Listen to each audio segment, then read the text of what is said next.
안녕하세요. 저를 정신이 나간 여자라고 욕하셔도 좋습니다. 사위에게 그날 모든 걸 내주었던 것은 딸을 위한 일이었습니다. 적어도 제 마음만큼은 그랬어요. 사위와 저는 12살 띠동갑 차이가 납니다. 남자와 너무 오랜만이었지만 그날 이후로 저는 잃어버렸던 감정을 모두 되찾고 말았던 것 같아요.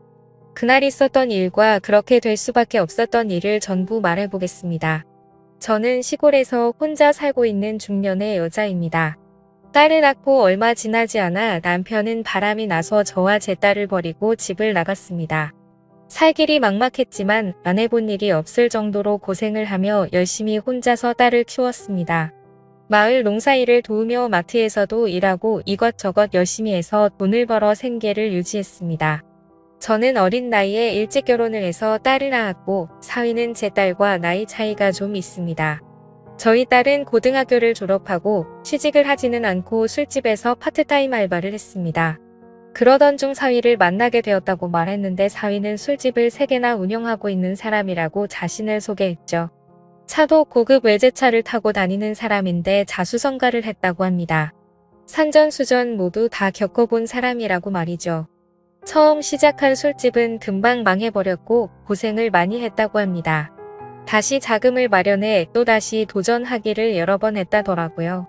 결국 현재는 장사가 잘 되는 술집을 3개나 가지고 있는 사위입니다. 그리고 장사가 썩 잘 되지는 않지만 직원들 월급은 충분히 줄 수 있는 정도의 술집을 운영하고 있는 사람이었죠. 사위는 고생을 하며 바쁘게 사업을 하다 보니 30대 중반까지 결혼을 못하고 혼자 살고 있었습니다. 그러던 중 사위가 운영하는 술집 중 한 곳에서 제 딸이 일을 하게 되었다네요. 사위는 처음에는 저희 딸에게 관심이 별로 없었다고 합니다. 30이 넘은 나이에 20대 초반인 저희 딸 아이한테 관심이 가지는 않았다더군요. 그러다가 일을 마친 저희 딸을 집에 데려다 준 적이 있었는데 저희 딸이 자취하는 집 근처에 있는 술집에서 둘은 술을 한잔하게 되었고 그곳에서 둘은 눈이 맞아버렸다고 했습니다. 그날 이후로 사위와 딸은 동거를 시작하게 되었고 저희 딸은 돈을 아낄 줄 모르는 아이였기 때문에 그때 당시 빚이 많았다는데 그 빚을 사위가 다 갚아주었다고 하더군요. 제 입장에서도 참 고마운 사람이었습니다. 사위는 그 일에 대해서 덤덤하게 말하더군요. 본인에게는 그 돈이 큰 돈이 아니었다고 말이죠. 딸은 저에게 입이 마르도록 사위 칭찬을 했습니다.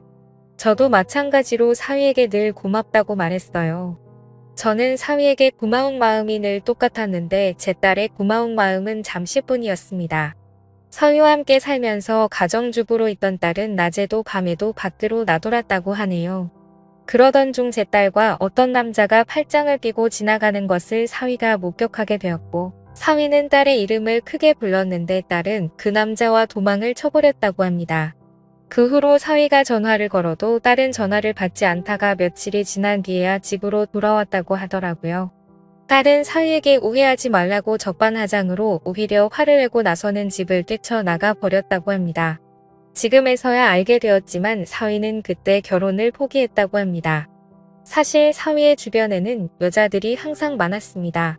사위의 고급차를 보고 접근하는 여자들이 엄청 많았다고 하더라고요.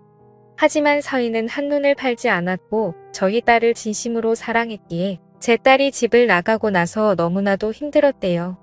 사위는 저에게 예의를 다하기 위해 저를 찾아왔습니다. 딸과 있었던 일을 제게 모두 말하고 사위는 딸과의 관계를 정리할 것이라고 말하더군요. 제가 살고 있는 허름한 시골집을 다시 지어주겠다고 약속했던 사위였습니다. 그렇게 착한 사위가 저희 딸 때문에 상처를 받은 이야기를 들려주는데 미안한 마음에 저도 모르게 눈물이 나더군요. 혼자 마트에서 일을 하면서 살아가는 저도 외로운 여자입니다. 하지만 제겐 가장 소중한 딸 하나 있는 거 그게 위안이었고 그 딸 걱정으로 그 모진 세월을 견디며 보냈습니다. 딸이 얼른 좋은 남자 만나서 안정이 되었으면 하는 바람으로 살았죠. 사위를 만나 함께 사는 딸을 보며 좀 안심을 하고 있었는데 사위가 찾아와서 하는 얘기를 듣고 저는 충격을 받았습니다. 한참을 멍하니 있다가 사위가 일어나려고 해서 저는 잠깐만 기다리라고 말했고 사위에게 저녁 식사를 차려주었죠. 사위와 저녁을 먹으며 같이 술을 마셨는데 사위는 술이 오르는지 점점 많은 얘기를 하더군요. 사위는 저희 딸이 집을 나가서 너무 힘들다는 얘기도 했습니다. 그리고 자기가 어떻게 살아왔는지 얼마나 고생을 했는지에 대해서도 얘기를 하더라고요. 사위가 고생한 얘기를 할 때는 저도 눈물이 나더라고요. 저도 사위 못지않게 고생을 하고 살았던 것이 생각나 동병상련의 마음으로 울었습니다. 술에 취해서 그랬던 건지 사위도 울고 저도 울었습니다. 사위는 제가 얘기를 잘 들어줘서 고맙다고 하더군요. 저는 사위가 고마웠습니다. 딸과 짧은 기간 동거를 했을 뿐인데 사위는 저에게 예의를 다하기 위해 저를 찾아왔으니까요. 사위는 결국 딸과 헤어질 수밖에 없다고 얘기를 했고 저는 사위에게 뜻대로 하라고 말했습니다. 그리고 울고 있는 사위를 토닥여주며 안아주었습니다. 못된 딸 때문에 상처 줘서 미안하다며 사위를 안고 저는 이렇게 위로해 주었습니다. 이 말에 사위는 어린아이처럼 엉엉 울더라고요. 사위는 한참을 울더니 누가 먼저라고 할 것도 없이 저와 사위는 사고를 치고야 말았습니다. 저는 너무 부끄러웠습니다.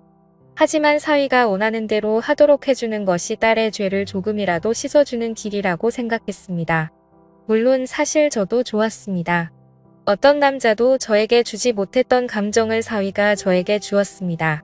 다음날 아침 저는 사위에게 식사를 차려주었는데 사위는 허기가 졌는지 허겁지겁 식사를 했습니다. 그 모습을 볼 때 제 마음은 너무도 흐뭇했습니다. 밥을 먹고 사위는 돌아가게 되었죠. 저는 사위를 보낼 때 이상한 마음이 들었습니다.